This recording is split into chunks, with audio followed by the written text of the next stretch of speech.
বাজার দোকান সমস্ত সব এসে গিয়েছে।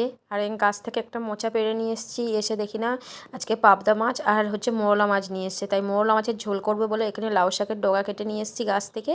আর এসে যা যা রান্না হবে সমস্ত সবজি সব কেটে নিচ্ছি, মানে কেটে বেছে নিয়ে আর হচ্ছে রান্নাঘরে যাব।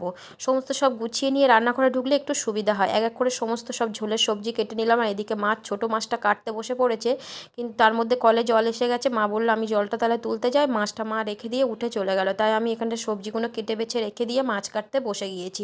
পাবদা মাছগুলো কেটে নিলাম, মা তো ছোটো মাছটা কেটে দিয়েছিল। এখানে পাবদা মাছ তো আহামরি ঝম্প কিছু নয়, পাবদা মাছটা বেশ ভালো করে কেটে ধুয়ে মুছে নিয়ে পরিষ্কার করে রান্নাঘরে চলে এসে মাছগুলোকে কড়ার মধ্যে তেল দিয়ে গরম এদিকে ভাতও বসিয়ে দিয়েছি।